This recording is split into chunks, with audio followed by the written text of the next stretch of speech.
मैं शपथ लेता हूँ कि विद्यार्थी मेरा धर्म है। मानवता की सेवा करना मेरा परम लक्ष्य है। राष्ट्र की उन्नति में मैं सदा तत्पर रहूँगा। अपने कर्तव्य मार्ग पर आगे बढ़ते हुए एक स्वच्छ तथा सुंदर तथा भ्रष्टाचार मुक्त मैं भारत का निर्माण करूँगा। जय हिंद।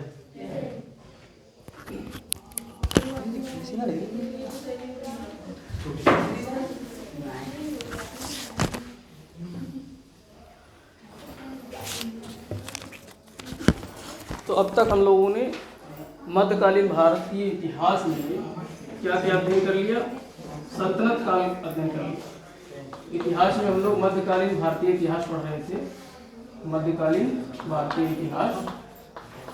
और इस मध्यकालीन भारतीय इतिहास में हम लोगों ने सल्तनत, दिल्ली सल्तनत का और विजयनगर साम्राज्य का अध्ययन कर लिया था। दिल्ली सल्तनत और विजयनगर साम्राज्य का अध्ययन कर लिया था। इस तरीके से देखा हमने भारत में जो है 712 ईस्वी में मुस्लिम आक्रमण होता है। उसके बाद में लोधी वंश तक जो है भारत में दिल्ली सल्तनत स्थापित होता है। 1206 ईस्वी में स्थापित हुआ दिल्ली सल्तनत, जो कि कब तक रहता है? 1526 में। मैंने बताया 1526 में पानीपत का प्रथम युद्ध होता है इब्राहिम लोदी और बाबर के बीच में। तो इस बीच हम लोगों ने दिल्ली सल्तनत का पूरा अध्ययन किया। आज हम लोग अध्ययन करेंगे मुगल सल्तनत का। किसका अध्ययन करेंगे? आज से हमारा क्लास जो स्टार्ट हो रहा है मध्यकालीन भारत में, मुगल वंश का स्टार्ट हो रहा है। मुगल वंश भी भारत, मध्यकालीन भारत जैसा कि पता है आपको, ये पूरा किस पे निर्भर है? मुस्लिम। पूरा तरीके से शासन व्यवस्था कौन संचालित करता है? मुसलमान संचालित करते हैं मध्यकालीन भारत में। तो मुगल वंश का अध्ययन आज हम लोग यहाँ शुरू करेंगे।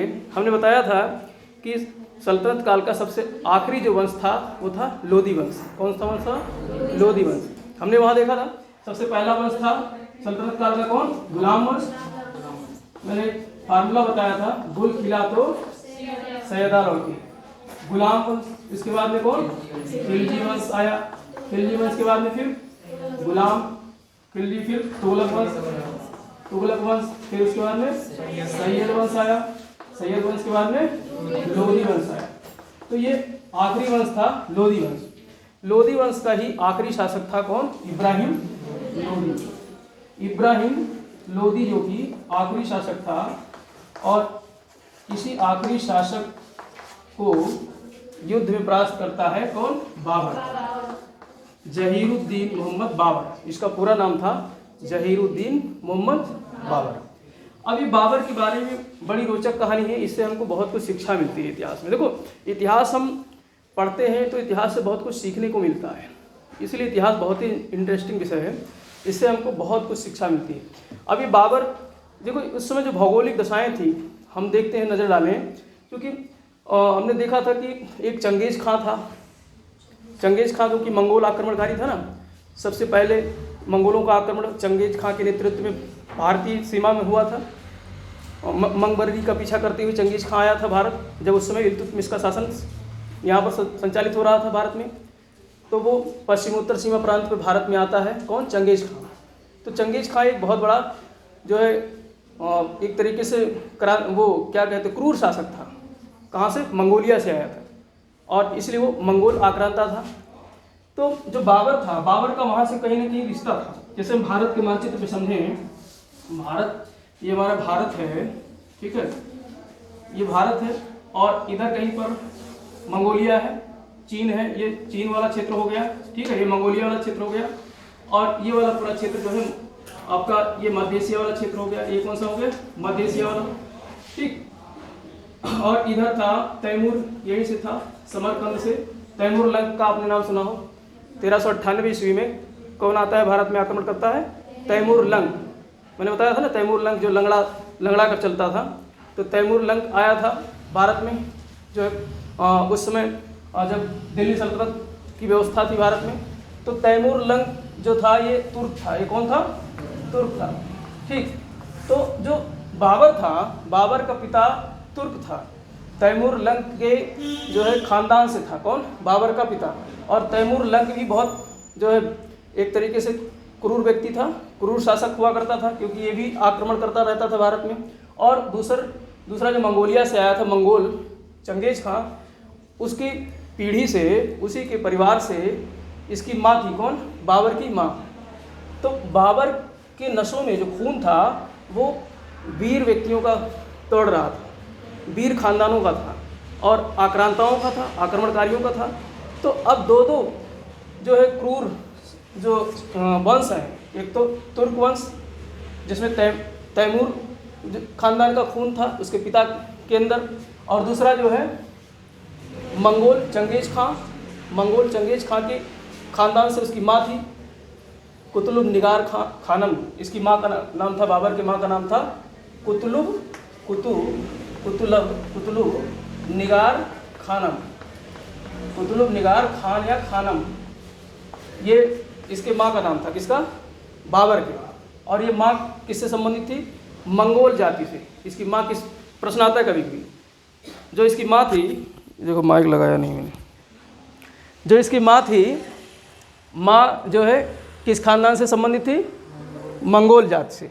कुतुब निगार खानम जो थी वो मंगोल जात से संबंधित थी, और जो पिता था वो तुर्क जात से संबंधित था। प्रश्न आता है कभी कभी कि बाबर का पिता किस वंश से संबंधित था? तुर्क वंश से संबंधित था, और माँ किस वंश से संबंधित थी? मंगोल वंश से।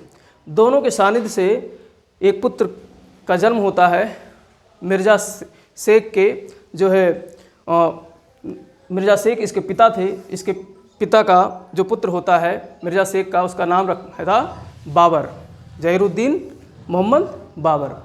जन्म होता है 14 फरवरी 1483 को। 14 फरवरी 1483 को जन्म किसका होता है? बाबर का। और जन्म होता है फरगना में। कहाँ होता है? फरगना में।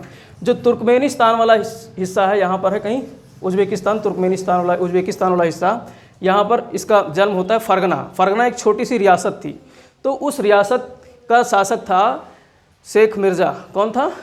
शेख मिर्ज़ा, उमर शेख मिर्ज़ा। मिर्ज़ा जो जैसे बादशाह आज के होते ना, बादशाह उस समय होते थे, तो उस समय फरगना में बादशाह ना कह करके राजा क्या कहलाते थे? मिर्ज़ा कहलाते थे। और उनके पिता का नाम था उमर शेख या शेख उमर शेख। ठीक, तो उमर शेख जो है मिर्ज़ा कहाँ का था? फरगना का था। तो फरगना में किसका जन्म होता है? बाबर का। बाबर का जन्म कहाँ होता है? फरगना में। वर्तमान में कहाँ है वो? उज़्बेकिस्तान में, सेंट्रल एशिया में। ठीक, तो इस तरीके से यहाँ इसका जन्म होता है। कब होता है? 14 फरवरी यानी वैलेंटाइन डे वाले दिन। अब दिन याद रहेगा, वैलेंटाइन डे आज मनाते हैं 14 फरवरी को। तो 14 फरवरी के दिन, वैलेंटाइन डे वाले दिन जन्म होता है किसका? बाबर का। 14 फरवरी 1483 ईस्वी में। अब उमर शेख मिर्ज़ा जो है, जब इसकी उम्र 11 वर्ष थी तो 1493 ईस्वी में उमर शेख मिर्ज़ा की क्या हो जाती है? मृत्यु। अब ये 11-12 वर्ष की आयु में, अल्प आयु में, फरगना का क्या बनता है? शासक बनता है। फरगना का शासक बनता है। अब इतनी कम उम्र में फरगना का शासक बना, और यहाँ पर तैमूर की राजधानी थी। थोड़ा सा पश्चिम में बढ़ेंगे, यहाँ पर मान लेते हैं ये फरगना है, मान के लेते हैं यहाँ पर फरगना ही है, ये फरगना है। और थोड़ा सा पश्चिम में जाएंगे तो यहाँ पर है समरकंद। यहाँ पर क्या है? समरकंद। समरकंद में उस समय तैमूर वंश का शासन था, तैमूर वंश का शासन हुआ करता था। तो ये बहुत जो है महत्वाकांक्षी व्यक्ति था। कौन? बाबर। इसने सोचा कि समरकंद को जीत लिया जाए। इसने सोचा कि समरकंद को जीत लेंगे तो हम जो है तैमूर के ख़ानदान के जो हम हैं, तो हमारा पूरा जो है क्षेत्र हो जाएगा, पूरे पश्चिमी एशिया पर हमारा पूरा अधिकार हो जाएगा। तो समरकंद को जीतने के लिए जो है बढ़ता है किधर? पश्चिम की तरफ। लेकिन यहाँ से ये युद्ध हार जाता है, वापस लौट आता है। ऐसे 2-3 बार करता है, कभी जीतता है, कभी हारता है, कभी समरकंद को अपने कब्जे में कर लेता है, लेकिन ज़्यादा लंबे समय तक नहीं कर पाता है। एक बार क्या हुआ कि ये समरकंद गया तो फरगना भी इसके हाथ से निकल गया। फरगना ही, इसके ख़ानदान के लोगों ने फरगना पर अधिकार कर लिया, विद्रोह करके वहाँ पर फरगना पर अधिकार कर लिया। और यहीं पर जो है एक बैठा था इसी का रिश्तेदार सैबानी खान। कौन था? सैबानी खान। ये नाम याद रखना, ठुकी सैबानी खान का नाम याद रखना। मध्य एशिया में ही एक शासक था सैबानी खान। साइबानी खान ने फरगना पर भी अधिकार कर लिया और समरकंद पर भी अधिकार कर लिया। 1501 ईस्वी में एक युद्ध हुआ था सर-ए-पुल का, ये नाम याद रखना, सर-ए-पुल। हाँ, सर-ए-पुल, सर-ए-पुल का युद्ध हुआ था साइबानी खान और बाबर के बीच में।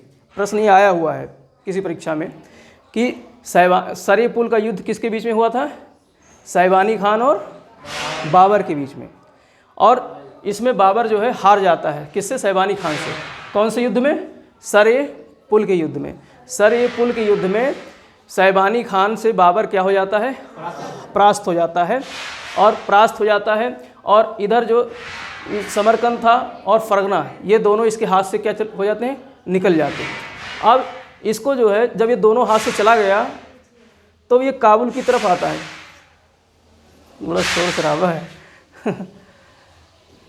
इसमें काम चल रहा है, सब सामान आया हुआ है शायद, कुछ लोहा पे क्या उतार रहा है, देखो सरिया उतार रहे हैं क्या। साइबानी खान से युद्ध होता है कौन सा? सर-ए-पुल का। सर-ए-पुल का कब होता है? 1501 ईस्वी में। 1501 एडी में सर-ए-पुल का युद्ध होता है बाबर और साइबानी खान के बीच में। अब यहाँ पे एक चीज़ आपको ध्यान रखना है, एक युद्ध पद्धति होती है। देखो यहाँ के जो पश्चिम एशिया के जो लड़ाके थे, इनके पास युद्ध की नई नई टेक्नोलॉजी थी, पद्धतियाँ थी, बारूद का ये सब इस्तेमाल करते थे और जो तोप खाना इनके पास हुआ करता था।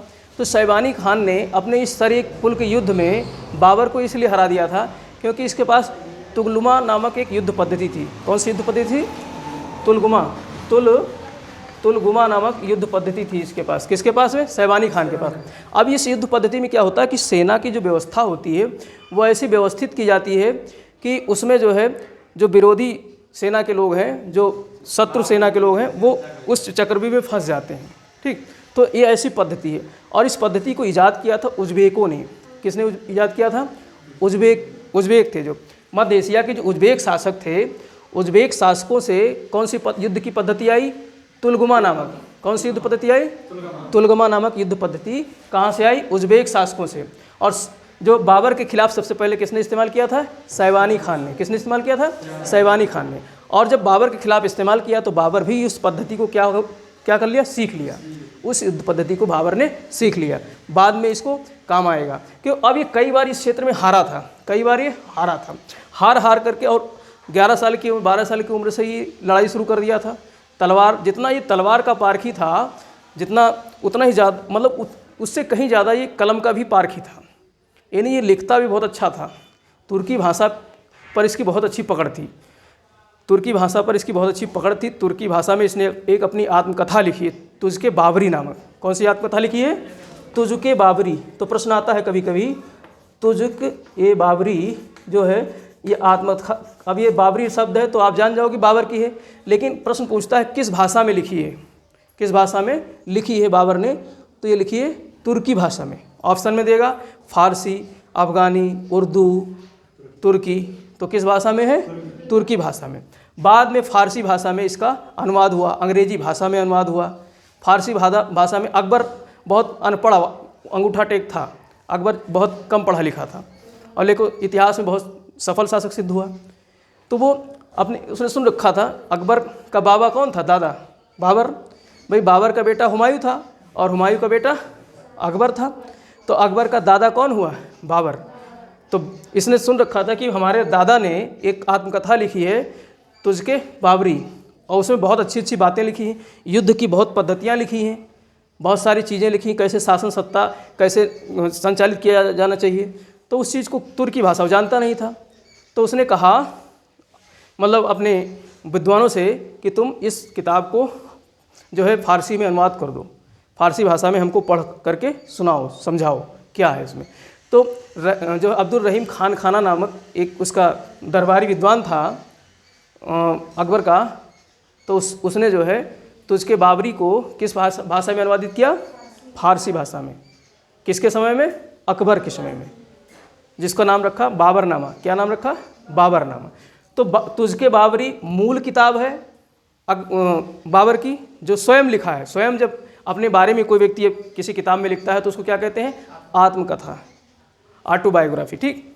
और तुझके बाबरी जो मूल भाषा उसकी तुर्की है। तो इसमें बहुत सारी युद्ध पद्धतियों का इसने वर्णन किया था। किसने? बाबर ने। तो सैवानी खान से युद्ध की पद्धति ये जीत जाता है। ऐसे करके कई बार ये हारता है, जीतता है। तो यहाँ से समरकंद और फरगना दोनों हार जाता है।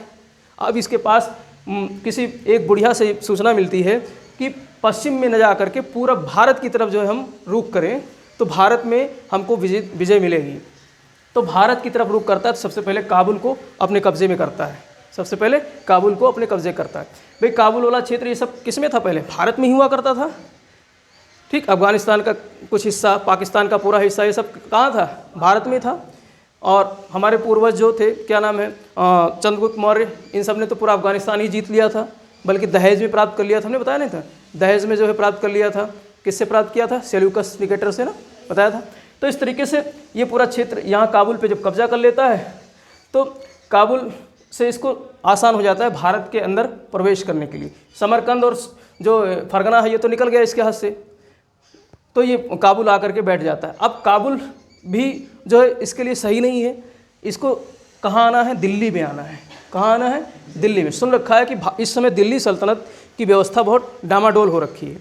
इब्राहिम लोदी एक छोटा सा जो है अल्पायु का 20-21 साल का था, इसी की उम्र का रहा होगा। लेकिन उस समय जो है इसकी उम्र ज़्यादा हो चुकी थी उस समय जब आया था 1526 ईस्वी में। लेकिन उससे ही छोटा था। कौन? इब्राहिम लोदी। इब्राहिम लोदी छोटा था, उसको इतना ज़्यादा युद्ध का ज्ञान नहीं था। और दूसरी बात, इस इब्राहिम लोदी से इसी के परिवार के लोग नाखुश थे। वो नहीं चाहते थे कि इब्राहिम लोदी जो है दिल्ली सल्तनत का राजा बने। तो उसी का चाचा आलम खां और उसी का एक जो है रिश्तेदार जो पश्चिम उत्तर प्रांत का सेना, वो था, क्या नाम है आपका, सूबेदार गवर्नर, जिसको जो है कहा जाता है दौलत खां लोदी। तो दौलत खां लोदी, आलम खां लोदी, ये सब इससे क्या थे? नाराज़ थे। दौलत खां लोदी चाहता था कि उसका चाचा आलम खां, किसका चाचा? इब्राहिम का चाचा आलम खां जो है सत्ता पे बैठे, और आलम खां खुद चाहता था। तो इन लोगों ने जो है सुन रखा था कि बाबर भारत की तरफ बढ़ रहा है। तो इसने बाबर से कहा कि तुम भारत पर आक्रमण करो और जो है दौलत खां लोदी को, वो इब्राहिम लोदी को हरा दो और हम सत्ता यहाँ परिवर्तन कर लेंगे। क्योंकि अब तक यही होता था। गौरी भारत आया, जो है जीत करके चला गया। गजनवी भारत आया, जीत करके चला गया। ठीक है। और इसी प्रकार से जो है तैमूर भारत आया, लड़ करके लूट करके चला गया। तो यही जानते थे कि जितने भी मध्य एशिया से लड़ा के आएंगे जीत करके और सोना चांदी लूट लाट करके फिर वापस चले जाएंगे और सत्ता हमारी हो जाएगी। तो ऐसा इसलिए इन्होंने इनको आमंत्रित किया। और इधर पे मेवाड़ एक जो है क्षेत्र था, राजस्थान वाले क्षेत्र में हिंदू शासन था एक मेवाड़, जिसका राजा था राणा सांगा। कौन था उस समय? राणा सांगा। ठीक, यहाँ पर ये तो दिल्ली सल्तनत है, यहीं पर मेवाड़ था। यहाँ पर क्या था? मेवाड़। मेवाड़ का एक हिंदू शासक, राजपूत शासक था राणा सांगा। क्या नाम था? राणा सांगा। राणा सांगा भी दिल्ली पर सत्ता स्थापित करना चाहता था। राणा सांगा भी दिल्ली पर सत्ता स्थापित करना चाहता था। तो राणा सांगा ने भी बाबर को आमंत्रित किया कि बाबर भारत में आओ और हम तुम्हारा सहयोग करेंगे, इब्राहिम लोदी के खिलाफ लड़ाई करो और जो है लूटपाट करके दिल्ली को वापस चले जाओ। तो अब ये तीनों तरफ से आमंत्रण पाता है।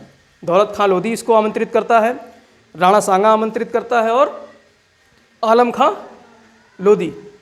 तो ये तीन लोग दिल्ली पर आक्रमण करने के लिए किसको बुलाते हैं? बाबर को। कहाँ से? काबुल से। अब बाबर कहाँ आ गया था? काबुल का शासक था। काबुल में आ करके और इसने जो है यहाँ पर पहला जो अपना पद स्थापित किया, पादशाह। कौन सा पद? पादशाह। अभी तक यहाँ के लोग मिर्जा अपने आप को कहते थे, राजा ना जो होते थे क्या कहलाते थे? मिर्जा। लेकिन काबुल का पहला शासक, मध्य एशिया का पहला शासक बाबर था, जिसने अपने आप को क्या कहा? पादशाह कहा। क्या कहा? बादशाह नहीं, पादशाह। यही बाद में क्या बन जाएंगे? बादशाह बन जाएंगे। इसने अपने आप को, तो प्रश्न आएगा कि भारत में पादशाह का पद धारण करने वाला पहला शासक कौन था? बाबर। भाई काबुल उस समय भारत में ही तो था। तो काबुल में सत्ता स्थापित करके इसने अपने पहला पद जो धारण किया, क्या कहलाया? पादशाह। तो पादशाह की पदवी इसने धारण करके काबुल से जो है शासन सत्ता संचालित कर रहा। अब एक ऐसा दिन आया 21 अप्रैल, डेट याद रखना, कौन सा दिन था? 21 अप्रैल 1526, ये डेट याद रखना। 21 अप्रैल 1526 भारत के इतिहास में एक बहुत बड़ा भूचाल आने वाला था। 21 अप्रैल 1526 को बाबर जो है अपनी छोटी सी सेना की टुकड़ी लेकर भारत में प्रवेश करता है। उसके पास भाई लड़ाका था और जो है इधर उधर भाग रहा था। उसके पास कोई सोना संपत्ति जायदाद नहीं था। वो एक जो है फरगना से भगाया गया, समरकंद से भगाया गया, तो भगोड़ा था, लेकिन उसके अंदर साहस थी, वीरता थी।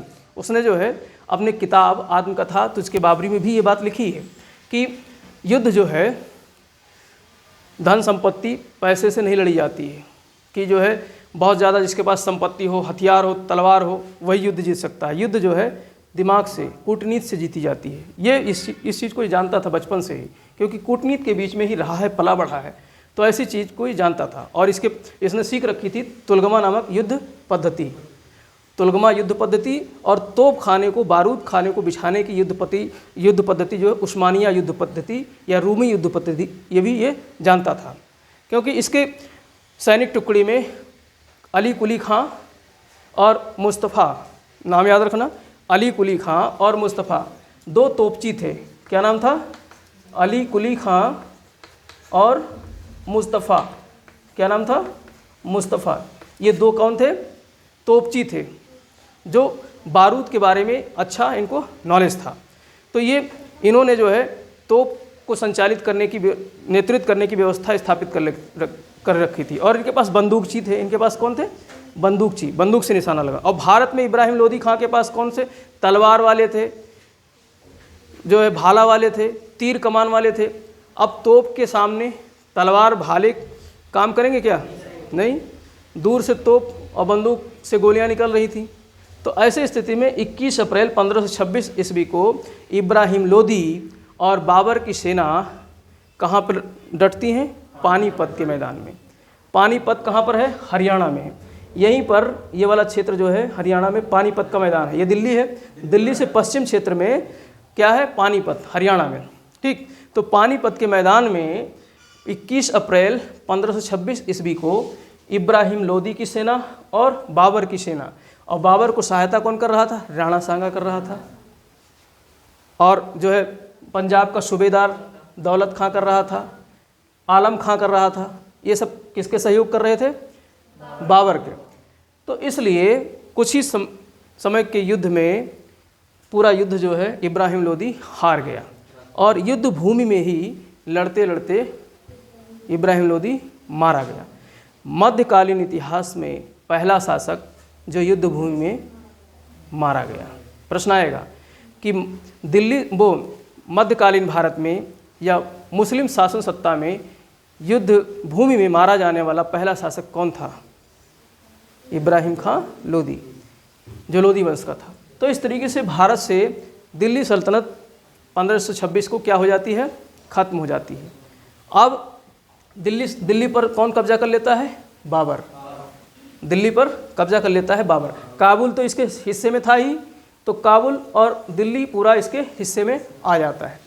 अभी इसके हिस्से में आके अभी जीता क्यों और क्या क्या कारण रहे भारत आने के, थोड़ा सा इस पर प्रयास करते हैं। देखो, कारण तो कई थे। पहली बात तो भारत उस समय कई छोटे छोटे राज्यों में बट गया था।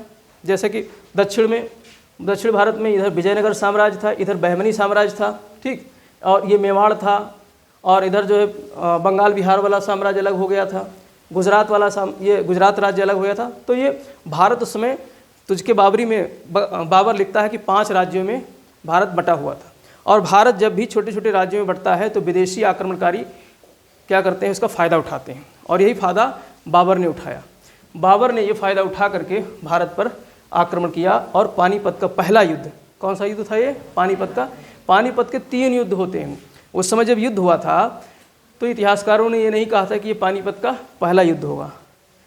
पानीपत के मैदान में हुआ था इसलिए पानीपत का युद्ध हुआ, लेकिन इसके बाद 2 और युद्ध हुए, तो इसलिए इस युद्ध का नाम रख दिया गया पानीपत का पहला युद्ध। तो पानीपत का पहला युद्ध हुआ था 21 अप्रैल 1526 को। डेट याद रखनी है, कब हुआ था? 21 अप्रैल 1526 के बीच। किसके बीच में हुआ था? बाबर और इब्राहिम खां लोदी के बीच। बाबर को सहयोग कौन कौन कर रहा था? राणा सांगा और दौलत खां लोदी और आलम खां लोदी। अब राणा सांगा कहाँ का शासक था? मेवाड़ का, ये भी आता है। राणा सांगा कहाँ का शासक था? मेवाड़ का। ठीक, एक राजपूत शासक था। मेवाड़ का क्या था? एक राजपूत शासक था। संग्राम सिंह इसका मूल नाम था। राणा सांगा का मूल नाम क्या था? संग्राम सिंह। ठीक, और जो दौलत खान लोधी था, इब्राहिम खान लोधी थे, ये सब कौन थे? अफगान थे। लोधी पहला अफगान वंश था भारत में। और सिया वंश कौन था पहला भारत में? सैयद वंश। सैयद वंश पहला सिया वंश था और लोधी पहला अफगान वंश था। इसी के वंश का था शेरशाह सूरी। अभी बाद में आएगा, हुमायूं को बोरिया बिस्तर लेकर बाहर खदेड़ेगा भारत से, हम लोग उसका आगे अध्ययन करेंगे। तो इस तरीके से बाबर ने अफगानों को और अफगानों की सहायता से और राणा सांगा की सहायता से अफगान शासक को ही भारत में हराया, इब्राहिम लोदी को, और युद्ध भूमि में ही उसको मार दिया। तो इस तरीके से, और ये हुआ कैसे? तुलगमा युद्ध पद्धति के कारण। कौन सी युद्ध पद्धति? तुलगमा युद्ध पद्धति के कारण। तुलगमा युद्ध पद्धति और उस्मानिया युद्ध नीति। कौन सी? उस्मानिया या रूमी युद्ध नीति, जो जिसमें रूमी में क्या होता है कि इधर जो है एक टुकड़ी खड़ी कर दी सेना की, एक टुकड़ी इधर खड़ी कर दी, एक टुकड़ी इधर खड़ी कर दी, और बीच में लगा दिया तोप। बीच में क्या लगा दिया? तोप। इधर बीच में लगा दिया तोप। यानी अगल बगल सेना की टुकड़ी है और बीच में क्या है? तोप खाने हैं। तो ये कौन सी पद्धति कहलाई युद्ध की? उस्मानिया युद्ध की पद्धति। ये कौन सी पद्धति कहलाई? उस्मानिया युद्ध की पद्धति। तो इस उस्मानिया युद्ध की पद्धति और तुलगमा युद्ध नीति के कारण जो है बाबर ने पानीपत का प्रथम युद्ध भारत में जीत लिया। और इसकी सहायता करने वाले कौन थे? राणा सांगा और दौलत खान लोधी और आलम खान लोधी। और इसके जो तोपची थे उनके क्या नाम थे? मुस्तफ़ा और अली कुली खां। इन दोनों के नाम आपको याद रखने हैं। हाँ, अली कुली खां और मुस्तफ़ा खां। तो इन लोगों ने इसकी सहायता की, मतलब ये इनके तोपची थे, निशानची थे। तोपची थे और निशानची थे। बंदूक से बढ़िया निशाना लगाता था मुस्तफ़ा, तो और उसका नेतृत्व करता था। तो इस तरीके से इस युद्ध नीति के कारण भारत में जो है पानीपत का प्रथम युद्ध ये जीत लेता है। अब देखो, युद्ध जीत लिया तो इसने काबुल में यहाँ से कुछ बहुत सारे चांदी वगैरह लूटे थे। इस युद्ध में बहुत सारे चांदी वगैरह लूटे थे। अब ये किया काबुल में चांदी के सिक्के बंटवा दिए। काबुल में हर व्यक्ति को, काबुल की जितनी जनता थी सबको एक एक चांदी के सिक्के क्या कर दिए? दान में दे दिए, बांट दिए। अब बांटने वाले को क्या कहा जाता है? कलंदर कहा जाता है। कलंदर, धनाधन मस्त कलंदर एक गाना है ना, तो ऐसे ही याद रखना। कलंदर किसकी उपाधि थी? बाबर की। तो कलंदर ने एक बादशाह की उपाधि धारण की और दूसरी उपाधि उसकी कौन थी? कलंदर की। वहाँ की जनता ने, काबुल की जनता ने बाबर को क्या कहा? कलंदर कहा। काबुल की जनता बड़ी खुश कि हमको चांदी की एक एक सिक्के बांट दिए, और उस चांदी के सिक्के का नाम रखा शाहरुख खान। खान नहीं, शाहरुख। क्या नाम रखा? शाहरुख। शाहरुख। अब शाहरुख किसका बेटा था? तैमूर लंक का। तैमूर लंक का बेटा था। उसी के नाम पर इसने चांदी के सिक्के का नाम रखा शाहरुख। तो चांदी के सिक्कों को बांटा कहाँ पर? काबुल में। काबुल की जनता खुश होकर के बाबर को कहा कलंदर। तो कलंदर किसकी उपाधि थी? बाबर की। और जो है लाल ख्वां या लाल बख्श, लाख बख्श किसकी उपाधि थी? ऐबक की। क्योंकि ऐबक भी जो है लाखों का दान किया करता था, इसीलिए उसको लाख बख्श कहा गया। और कुरान ख्वां इसलिए कहा गया, कुरान सुरीली स्वर में गाता था। तो ये सब याद रखना है आपको। तो इस तरीके से जो है इसको कलंदर कहा गया। क्यों कहा गया? क्योंकि इसने काबुल में चांदी के सिक्के खूब बांटे। तो ये दानी भी था, ये दानी भी था। तो इस तरीके से अब भारत में ये दिल्ली सल्तनत पर तो कब्जा कर लिया। अब मेवाड़ का शासक जो राणा सांगा था, उसने जो सोची थी उसका उल्टा हुआ। उसने सोची थी कि लूट करके सोना चांदी चला जाएगा, वापस काबुल चला जाएगा और भारत हमारे लिए छोड़ जाएगा, दिल्ली हमारे लिए छोड़ जाएगा। जब यहाँ का शासक मर जाएगा तो राणा सांगा इधर से आक्रमण करेगा आगरा की तरफ से दिल्ली पर, और दिल्ली में जो है अपना कब्जा कर लेगा। राणा सांगा ने तो इसलिए बुलाया था ना इसको, बाबर को, लेकिन हुआ इसका उल्टा। उधर जो है बाबर भारत में बैठ गया दिल्ली पर, दिल्ली की गद्दी पर ताजपोशी कर लिया। अब जब ताजपोशी कर लिया तो फिर राणा सांगा को खलबली मची। इसने कहा ये तो गलत किया, हमने तुम्हें बुलाया था कि भारत से सोना चांदी लूट करके और इब्राहिम खान लोदी को मार मूर करके वापस चले जाओगे, क्योंकि तुम्हारे खान पूर्वज यही करते आए हैं, भारत को लूटते और चले जाते, और तुम यहाँ बैठ क्यों गए हो। तो उसने कहा ठीक है हम तो जाएंगे नहीं। तो उसने कहा हम भी आगे बढ़ेंगे, तुमको रहने नहीं देंगे। तो ये इधर से बढ़ रहा है मेवाड़ से, और ये दिल्ली से बढ़ रहा है। कौन? बाबर दिल्ली से बढ़ रहा है और ये जो है मेवाड़ से बढ़ रहा है। दोनों आगरा में फतेहपुर सीकरी है स्थान, आगरा में फतेहपुर सीकरी स्थान है, देखा है तुमने। फतेहपुर सीकरी के आसपास जो है 10 मील के आसपास जो है वहाँ पर एक मैदान है, खानवा का मैदान। कौन सा मैदान है? खानवा का मैदान। तो इस खानवा के मैदान में दोनों तरफ की सेनाएं डटी। बाबर बड़ा घबराया था इस युद्ध से, खानवा के युद्ध से बहुत घबरा गया था, क्योंकि अभी इसकी सेना लड़ते हुए तो आ रही थी, 1526 में लड़ी और सेना की बहुत टुकड़ी मारी गई, ख़त्म हुई। और इधर राणा सांगा भारत में जो है राजपूत शासक, पहली बात काफ़ी वीर शासक, बड़े सैनिक थे इसके पास, तमाम सैनिक थे, तो इससे जो है डर रहा था। लेकिन इसने जो है कूटनीति का सहारा लिया बाबर ने। इसके सैनिक जो थे बाबर के, वो सब कह रहे थे कि छोड़ो ये सब, छोड़ छाड़ करके और चलो, कहाँ चलते हैं? काबुल, छोड़ चलो यहाँ से। लेकिन उसने सैनिकों से कहा कि बेटा तुम काबुल जाओगे, काबुल उधर से पश्चिम से तुम्हारे कक्का बैठे हैं, समरकंद वाले और फरगना वाले, वो बैठने नहीं देंगे। और यहाँ पर इसने इसके पहले 1519 ईस्वी में एक स्थान था भीरा, पश्चिमी सीमा प्रांत पर एक स्थान था भीरा या भेरा, ठीक। तो उसको उसने जीत लिया था, एक किला था। तो उस किले में जो है ये लोग रहते थे, इनके सेना वगैरह उस किले में रहते थे, भेरा के किला में। तो भेरा के किला में यहाँ पर ये रह रहे थे। 1519 में इसको जीत लिया था। ये 1519 में इसने भारत पर पहला जो है अटैक किया था, भारत पर पहला अटैक 1519 में किया था। और जो पानीपत वाला अटैक था ये 5वां अटैक था। कभी कभी प्रश्न आ जाता है कि पानीपत का बाबर का अटैक कौन सा था? 5वां। और भेरा वाला अटैक कौन था? पहला। तो इसने अपने सेना को समझाया कि अगर तुम भेरा के किले में जाओगे तो इधर से जो है समरकंद और फरगना के शासक आकर के तुमको जो है नंगी तलवार लिए काट देंगे, मार देंगे। हमारे लिए भारत ही सुरक्षित बचता है। तो अब या तो करो या मरो, गांधी जी वाला नारा दिया, करो या मरो। जब मरना ही है तो क्यों ना अपने भाग्य को यहाँ आजमाया जाए। कहाँ पर? राणा सांगा के विरुद्ध खानवा के युद्ध में। तो सैनिक इसके मोटिवेट हुए।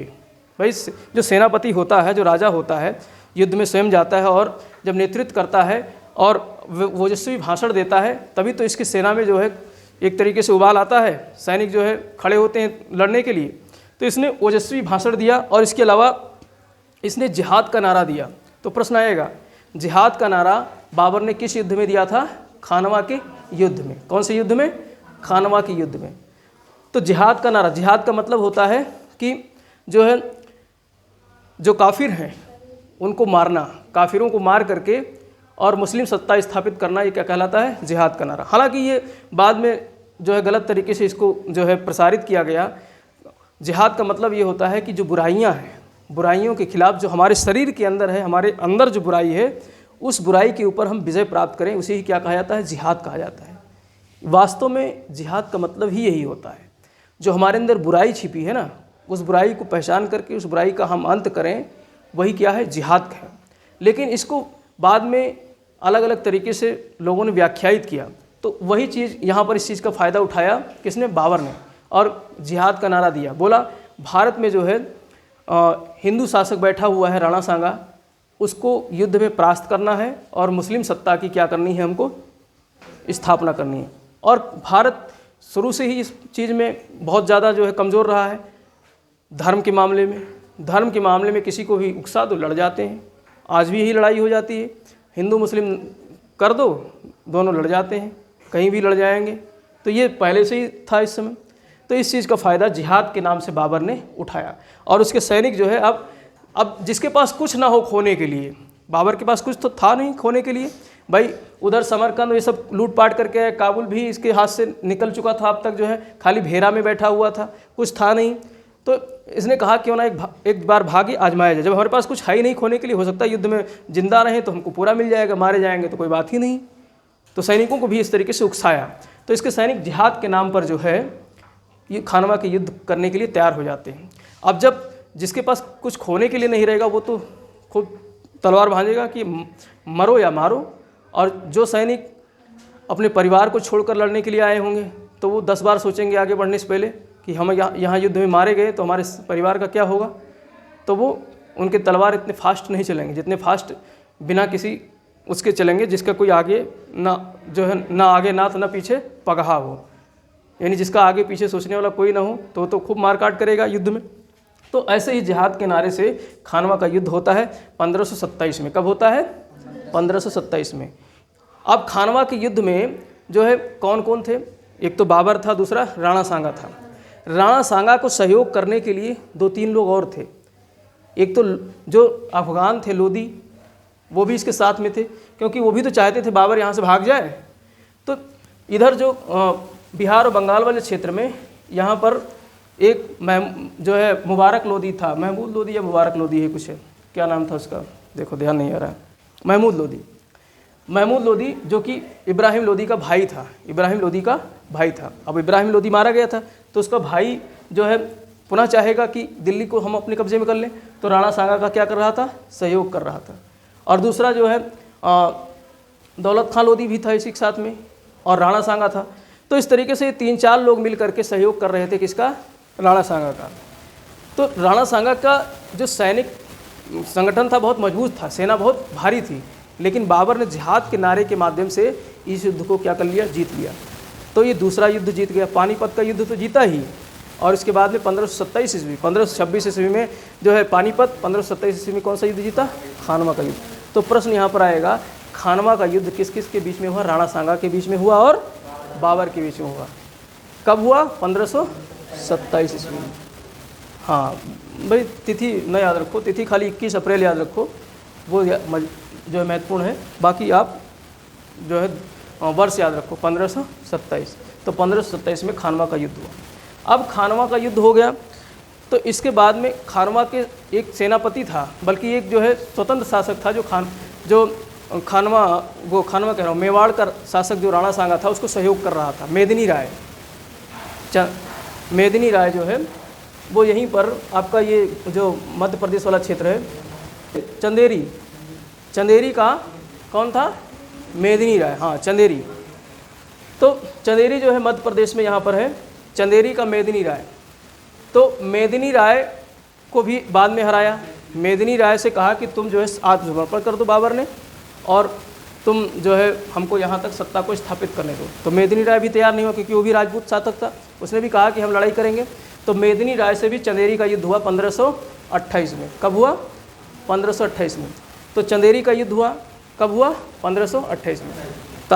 मतलब ये सीरियल याद रखना है। पहला हुआ पानीपत का 1526 में, दूसरा हुआ खानवा का युद्ध 1527 में, तीसरा हुआ चंदेरी का युद्ध 1528 में।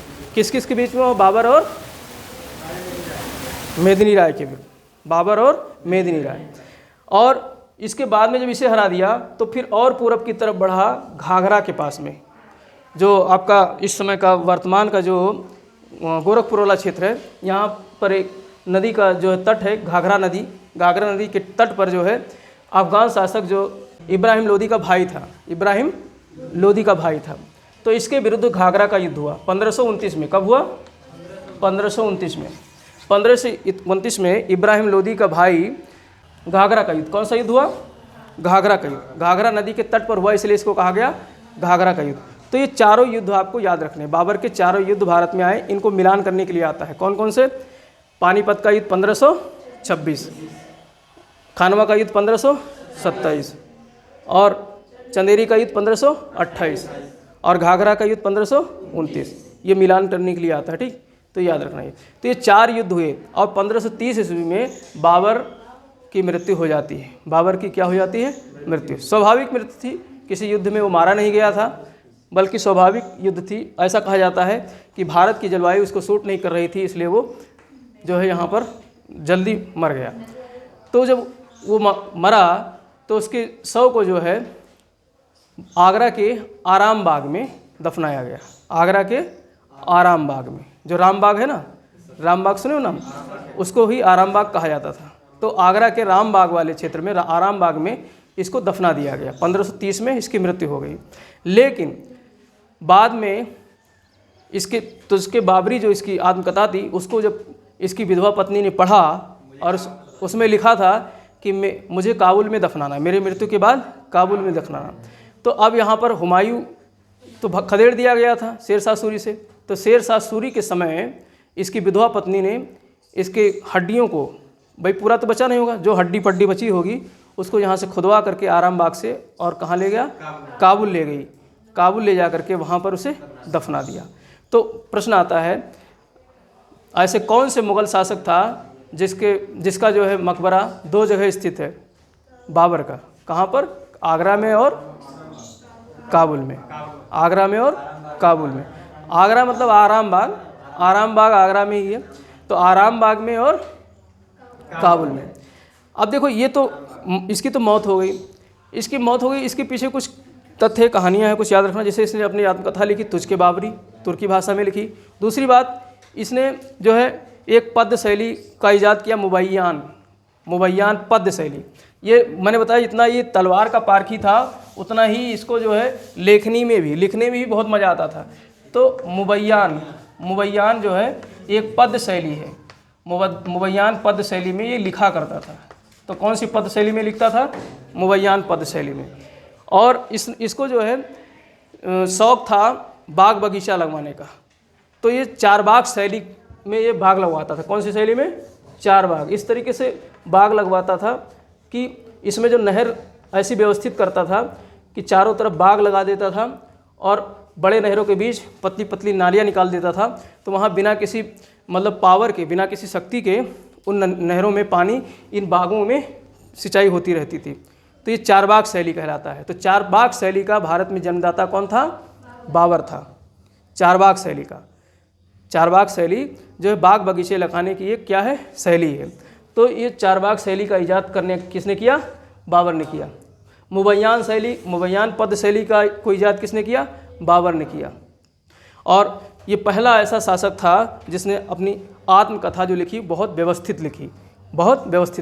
आत्मकथा में इसने कुछ बातें भी लिखी थी। इसने लिखा था कि भारत में कितने राज्य थे?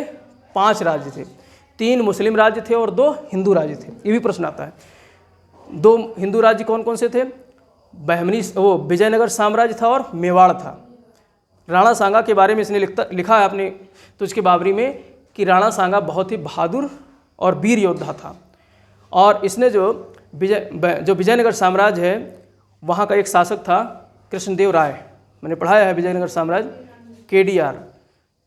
केडीआर कृष्णदेव राय बताया नहीं था। और उसमें जो विजयनगर साम्राज्य है उसमें 4 वंश आए शासन करने। कौन कौन से? संगम सतुआ, याद करो, संगम वंश, सालू वंश, तुलु वंश, अराविडू वंश। संगम सतुआ पढ़ाया था ना, संगम वंश, सालू वंश, तुलु वंश और अराविडू वंश। तो तुलु वंश का एक महान शासक था कृष्णदेव राय। कौन था? कृष्णदेव राय। किस वंश का था? तुलु वंश का था।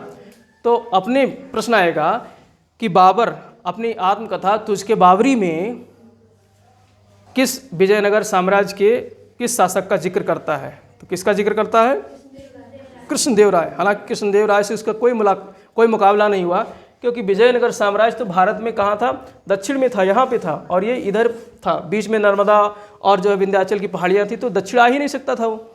लेकिन इसने सुन रखा था कि कृष्णदेव राय एक बहुत बड़ा वीर योद्धा भी है और विद्वान व्यक्ति भी है, तो इसने अपने तुझके बाबरी में उसके बारे में जिक्र किया है। और दूसरा राणा सांगा के बारे में लिखा है। तो इसने 2 हिंदू साम्राज्य के बारे में चर्चा की थी और 3 मुस्लिम शासकों के बारे में, 3 मुस्लिम साम्राज्य के बारे में बताया था। एक बहमनी साम्राज्य था, उस समय मैंने बताया था बहमनी साम्राज्य था। बहमनी साम्राज्य में बीदर, बरार, बीजापुर, गोलकुंडा, अहमदनगर, ये सब क्या थे? जो बहमनी साम्राज्य के अलग अलग जो है छोटे छोटे जो है राजवंश थे।